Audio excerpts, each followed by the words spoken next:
环球大战线深入世界最前线，全球各地的观众朋友，大家好，我是叶思敏。节目一开始，我们欢迎来宾清华大学讲座教授张延廷张将军。思敏好，大家好。前立委孙大千委员，大家好。陆军退役少将李正杰将军。思敏好，各位观众大家好。观众朋友，今天节目一开始，赶快来关心美国跟以色列将会祭出的这个铁拳行动来攻击伊朗。现在说是倒数72小时就会做攻击了。伊朗方面则是祭出了反制，他们的电磁兽现身，这背后有没有中国大陆在后面做技术上的支援撑腰呢？今天也关心的是中俄撑腰，这个现在伊朗的情势，开战是否正式进入倒数72小时计时呢？今天都会就这些议题一起做解答。3个火线话题，今天请来宾特别帮我们做解答的。以色列这次批准的最新行动叫铁拳行动，美以如果真的行动了，会在72小时内打伊朗吗？美军会派出他的地面部队吗？另外一方面，第二件事情，我们来看到伊朗的反制，包括他亮出了他的电磁兽，中国的武器跟技术到底有没有在这背后帮伊朗做支援呢？北京是在救伊朗，还是测一个新的战法？最后一件事情，我们会来关注到的是伊朗其实现在面临的是内忧外患，在国内其实有这个全国的示威活动，已经在他们的全国蔓延。那伊朗另外一方面还要面对这个开战的倒数计时，在此刻中俄的军演跟武器的援助，能够阻挡得了美以的攻击吗？今天就这些议题，我们都会一起的来做关心。刚刚特别提到的这一场中东战火倒数计时，就是因为以色列的内阁已经正式传出，已经批准了这一场铁拳军事行动，72小时会对伊朗来发动突袭。我们要来特别看到的是，其实呢，种种的迹象都显示有可能战争是一触即发的。来看到旁边的阿拉伯联合大公国已经规划了在靠近沙烏地阿拉伯的边境，为以色列新建可以容纳超过800人的一个军事基地。如果这个计划成真的话，以色列正规军会是首度的把他们的常驻放到阿拉伯半岛常驻军哦。另外一方面，我们也可以看到紧张情势现在在升温，其他国家看在眼里，也开始在伊朗这边紧急的撤侨。几个国家特别明显，俄罗斯在过去24小时内已经出动了3架专机，紧急撤离自己的人员。澳洲跟中国大陆也同步启动了整体的撤侨行动。伊朗的官方现在研判了，他们认为美国跟以色列确实正在实质的筹备军事的行动，马上就会做动手了。另外一方面，伊朗的革命卫队空军也已经开始在自己的境内西部地区全面的活动，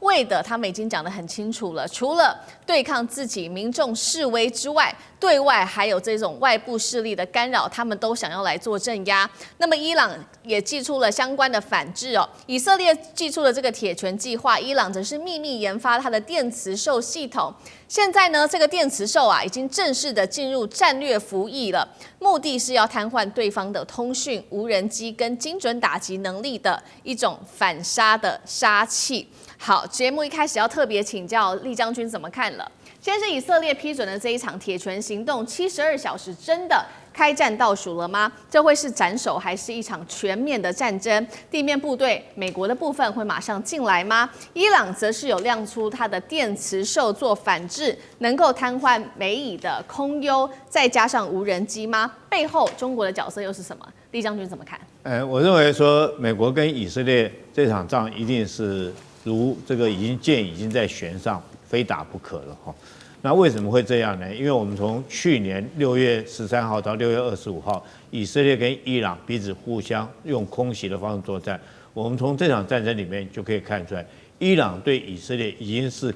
也可以称之一场不对称的作战。因为以色列它这个主要的作战战力，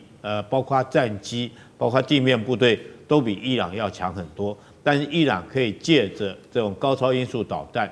可以打垮以色列，这是不争的事实。那对以色列来讲的话，这是危急存亡之秋，尤其他国家没有任何的战略纵深。那如果说是当以色列强大，或者是他的导弹弹药库数量多到可以再一次对以色列发动攻击，那我觉得以色列将会遭遇到灭国之灾。在这种状况下，从历次的以阿战争5次的以阿战争，我们都看得到，以色列一直是采取一种策略，就是先下手为强。所以这次我相信他还是会先下手为强。那现在我觉得这场战争已经展开了哈，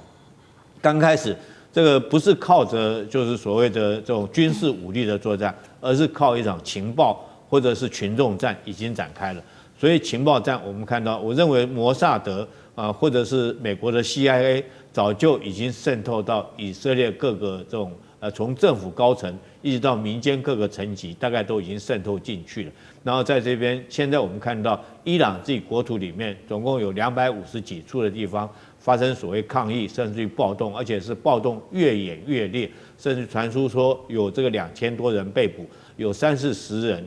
这个已经上升的这种状况。我认为这个背后一定有美国或者是这个以色列摩萨德情报战的力量在里面。那第二个，在经济战方面，我们也看到以色列这时候对他们或者是美国是不是对伊朗也实施相关的经济跟情报战，让伊朗在短短的时间之内这个通膨突然爆炸了这么严重，这个原来一张地铁票在不到24小时从7万里尔拉涨到10万里尔拉，只是一张地铁票，它通膨速度是超乎想象，所以伊朗老百姓当然生活不下去。在这种状况下，我觉得紧接着下来就是实质上的军事行动。那我认为这是军事行动，那以色列也会吸取上一次这个6月份那次去年6月份战争的一个作战经验，它当然绝对具有100%的空中制空作战的能力，但是它上次缺少的是地面作战。那我认为它会主要针对2个目标来做打击。第一个目标就是斩首作战，针对哈米内尼，对他来实施斩首作战，针对这个伊朗的这种精神领袖、最高精神领袖来实施斩首作战。那第二个要打击目标，也就是他最担心的核子武器来做打击目标。所以我认为这次除了说是之前延续制空作战的优势之外，另外也有可能采取地面的行动，但是这个地面行动应该不会是采取全面入侵，因为伊朗国土面积非常广大，那你全面入侵你要用的兵力是非常的庞大，那美国大概也不愿意再做重蹈阿富汗的覆辙，所以我认为他会采取的是这个委内瑞拉的这种模式，就是用特种部队进去里面然后对这个他们精神领袖哈梅内伊实施斩首作战，那或者是对这个核子武器、核子设施来实施破坏攻击。所以我们看到美国这次来讲的话，说现在运到欧洲去的武器，大部分都是以这个实施地空整体作战为主的武器，包括到我们看到他用C-17运输机运去的所谓对地的攻击直升机，包括阿帕奇、黑鹰等等这款直升机。还有它的 AC-13洞都是空对地实施直接支援打击的这种武器。那如果再搭配它的三角洲特种部队，我认为对于他们所谓的核设施来实施直接攻击破坏、物理性的破坏，还有对它的哈梅内伊实施斩首作战的可能性是非常高。那目前看起来，伊朗在这方面虽然说他们的这种总司令也放话出来说一定会坚强抵抗到底，可是我们要有待观察。我觉得在民心已经失去的状况之下，伊朗到底还有多大的一个抵抗的持续力？我觉得跟去年6月份是不太一样的。那你想要只靠一个软性的电池作战，就想要瘫痪掉美国跟以色列？大家不要忘记了，美国跟以色列来讲的话，在科技作战、在电子作战，它的作战能力绝对不会比你伊朗还要差。那你国家已经穷了那么久，那我觉得说，你这个伊朗的抵抗可能这个实质效果不大，反而是后续来讲，我们看看中国跟俄罗斯会怎么样出手到什么程度来帮伊朗，这倒是后续值得必须要观察的一件事情。好，厉将军特别帮我们整理，可以看到现在战事一触即发，现在说倒数72小时，将军特别帮我们提到，接下来美以采取的策略可能会包括了有在制空、还有地面、特种部队等等做这个斩首行动，打倒哈米尼之外，包括了这个还有他们的核武设施。那另外一方面也要看看这个伊朗接下来的反制。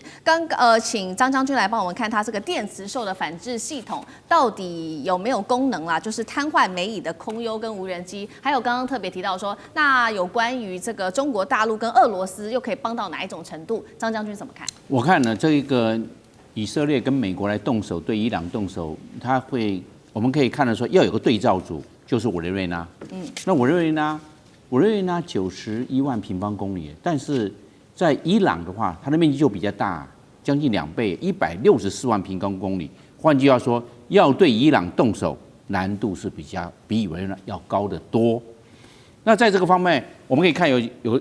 很多相似的状况。第一个，双方收入都低。你要看伊朗它现在也非常贫穷，因为经过美国40年的经济制裁，它的国民所得才4300块美金。你看多少？这只有大概只有台湾的1/9。换句话穷到民不聊生，4300，然后人口又多，8800多万呢，快要将近1亿的人口。伊朗是换句话说，它经济的包袱是非常沉重。第二个，社会非常动荡。示威不断，然后到现在为止，已经在示威还有这种冲突当中，已经死亡最少45个人了。你看看，这比在委内瑞拉动荡还大，因为已经死那么多人，所以对立非常的严重。对，它就让人民跟这个社会动荡，人民跟政府之中是相互的对立。第三个，间谍内应，委内瑞拉有内应，里应外合。那现在在伊朗也是里应外合。上一次的时候，我们在去年2025年，以色列还有美国派的这个 B2的幽灵轰炸机这个轰炸，竟然还有无人机是从这个伊朗内部起飞攻击伊朗。这都是以色列安排好的。我们换句话说，这一次的行动啊，是摩萨德跟美国的 CIA 中情局合作，那这样又不一样。我们知道那一次的美国还有以色列在去年冲突对这个伊朗实施这个攻击的时候啊。伊朗完毕之后，处决了好多的间谍，处决的报那个媒体上我都有看到。那现在有没有？我认为还有。那这样子的话，换句话说，又是里应外合，那这样对伊朗动手，我认为不是光只是72个小时的这些动手，我认为先军事上这个极限施压，让伊朗这一方面的军事上的压力非常的沉重之后，再动手，再下手。我认为2种，第一个，我认为擒贼先擒王。先斩首，对哈米尼以及他最高的政府的领导阶层动手，因为他现在有培养一个叫做理查巴勒维理查巴勒维现在流亡海外就是美国要培养的嘛。对，这巴勒维他是以前是王，理查巴勒维他是王储嘛，把他们除掉之后，他才可以回去领导这一些这个反抗哈米尼领导的这些社会大众、平民百姓所以你看，美国他都有预先培养这些人。那您刚才所说的这个。中国大陆所提供的电磁兽，我认为这个管不管用？美国跟以色列会用反辐射飞弹的，你一发射电波，反辐射对着你电波就下去，你这样怎么？你发射电磁波是软杀，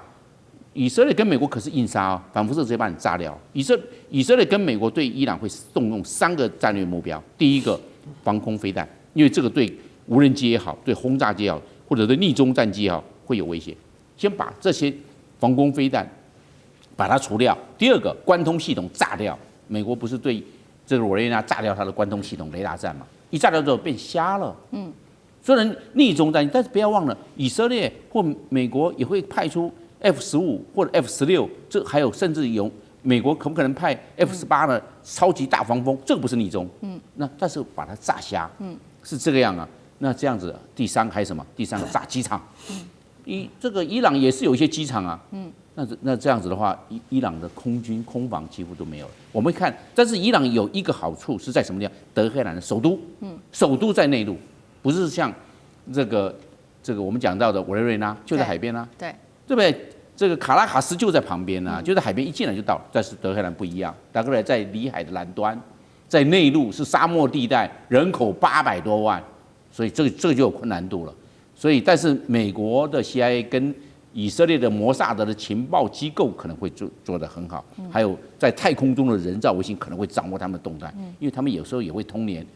那我认为还有一个就是看一看美国最近几天在五角大厦附近的披萨店，披萨店生意好不好？披萨店生意如果稍微高一点点的时候，那还没有要动手，一到巅峰的时候，那披萨店忙不过来那这个大量的这种我们讲的外送的一直在忙了，就是要动手了。我认为伊朗要赶快去看那个披萨店，这是很准的，对，就跟汉堡店，披萨指数就来了。换句话，这个方面呢，一个是斩首行动，另外一个，还有一个就是刚才厉将军有讲的核武设施，上一次还没有打完。我认为那上次那个 B2 幽灵轰炸机派了6架带了12枚钻地炸弹很厉害。但是问题是还没有全部破坏。为什么？所以这次要动手，我认为就是为什么要动手，不是光为哈米尼哦，他们已经有情报，核武设施并没有破坏殆尽，这一次也要对他做动手，所以是双重斩首行动加上破坏核武，这是这一次的双重目标。好，我们看到伊朗现在面对非常非常大的军事压力，来自于美国跟以色列。那这一盘棋，其实我们看到不只是这个伊朗自己的一个角色，现在说这个外部的其他国家能不能对他有更多的支援？我们要看到2个国家，一个就是中国大陆跟俄罗斯哦，因为这个最新的消息，他们也把手伸出来了。中国大陆它的唐山号驱逐舰8号正式的抵达南非了，接下来它会参与从今天开始一直到9号到16号由大陆主导的和平意志2026的联合的海军演习，那么俄罗斯的军舰也会再加入在这当中。川普早就说了，这个金砖国家就是反美的军事轴线。更核心、更关键的事情是，我们也要看到现在中国大陆针对于伊朗武器上有哪一些的进补呢？他给了他哪一些东西？画面 CG 我们再来带观众朋友快速的看过一下，数千吨的军用固体火箭燃料、飞弹零组件、长程防空飞弹系统传出。还有下定了100架的歼10C， 接触到了包括了红旗9B 跟歼20，还有这个神农的雷射系统等等。那么我们也看到这个，包括在内部，伊朗现在确实这个示威活动持续延烧，网络遭到切断，目前统计45人死亡，2000人被捕。中俄这一次在军演再加上武器的大书写，能救得了伊朗吗？中俄会做到哪一种程度，也是一个问题。委员怎么看？其实坦白讲，伊朗从上一次的美国长城的这个奔袭轰炸之后，就从来没有放弃过要把伊朗打趴这件事情。所以上一次在美国做了那一场这个非常短暂的攻击之后，其实伊朗心中大概一直都没有买单过了，他心中一直在犯嘀咕，他也不认为说这个伊朗的这个核武设施真的被摧毁了，只是碍于川普的面子，他只好吞了。所以在过去这段时间，其实伊朗一直都没有停止下来了。就他认为这个以色列一直都没有停止下来，他认为伊朗是他最大的威胁所以他无论如何要把伊朗打趴为止他这才能够消除他心中的隐忧。那么因此这场战争看起来似乎已经是箭在弦上了。那有几个点可以看得出来是在箭上弦上的原因，是因为这一次在伊朗内部的整个反政府的示威。长久以来，这就是不要说摩萨德啦，这是 CIA 在全世界最擅长玩的游戏嘛。所以过去这么多年来，我们看看全世界的颜色革命、阿拉伯半岛的茉莉花革命，这些革命背后真正的操控是谁？不要讲别的，讲台湾的太阳花学运，它背后是谁？讲香港的雨伞花学运背后又是谁？通通都是 CIA 啊。当 CIA 秀出了他所有的手段跟最后的底牌的时候，就代表说这一次就是摊牌了。那这一次如果摊牌完这个示威运动完了之后，他又没动手，那这些人就平白无故都曝光了。所以对他来讲，他不管是找巴勒维王朝的人出来放话，然后不管是动用了所有在这个伊朗民间 CIA 或者是摩萨德长期安插的这些势力，发动了各式各样的反政府示威，其实都代表说他们准备要毕其功于一役了。那么我们刚才在讲说，你说中俄的武器能不能够扭转战局我认为有帮助但是要扭转战局不容易。不容易的原因就是大家可以看一下委内瑞拉嘛。过去在委内瑞拉时，大家都提到说委内瑞拉有多少中俄的军事装备，装备很好没有错，可是要部队的素质精良才行就如果说军队的素质不够精良，战斗意志不够坚定你给他再多的武器，他都打不赢胜仗的。大家不要讲别的，光看看神学式政权是怎么在阿富汗打垮美军的。美军的装备难道不好吗？为什么去节节败退？因为政府军他的素质跟他的战斗意志的问题所以我觉得中俄的装备是在近期才大量的进入伊朗就算伊朗的这个革命卫队他们有战斗意志，他们素质也不错，可在这么短的时间之内要娴熟这些装备的使用，恐怕还是有一定的困难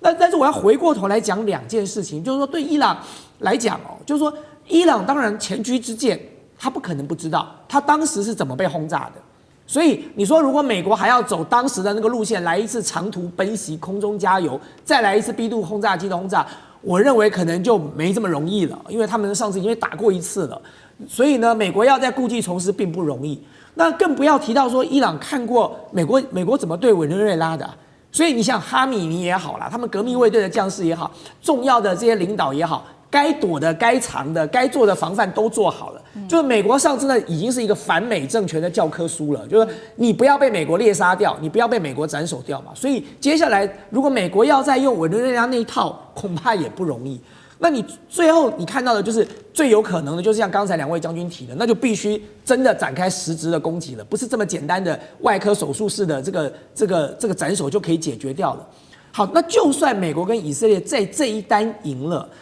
我也不认为长远来讲对美国跟以色列是一件好事了。当然，对以色列来讲，他可能也不在乎，反正他结的仇够多了，他也不多加这一拖。但是对美国来讲，大家不要忘记哦，伊朗不是委内瑞拉。伊朗还有宗教的力量是存在的，所以全世界的恐攻恐怕要再度兴起了嘛。当你今天把伊朗这样子猎杀掉了，然后政权把它推翻掉了，你真的认为你就可以把伊朗整个吃下来了吗？巴勒维王朝当时是怎么垮的？巴勒维王朝如果有真的这么英明、这么神武的话，当年不会垮的。所以今天你再把巴勒维王朝找回来，就跟你当时把伊拉克、把阿富汗拿到之后，你找了傀儡政权来是一样的。你能够支撑多久？美国接下来要不要驻兵？接下来反过来的反政府示威，就是其他的这个现有的这个伊朗现在的这些宗教力量了。那么巴勒维王朝应接得过来吗？所以接下来美国要不要陷入伊朗这么大的一个泥淖里头啊？对美国来说，恐怕要这个仔细的好好考虑了。那当然，你说对川普来讲，他可能不在乎，但是这个长远的后果，美国就必须要来考虑来承担了。好，谢谢委员。那我们休息一下，马上回来。地缘政治、美中之争、战略价值、强权崛起、小国生存，现在与未来洞悉事件走向，掌握世界脉动，全球观点尽在环球大战线。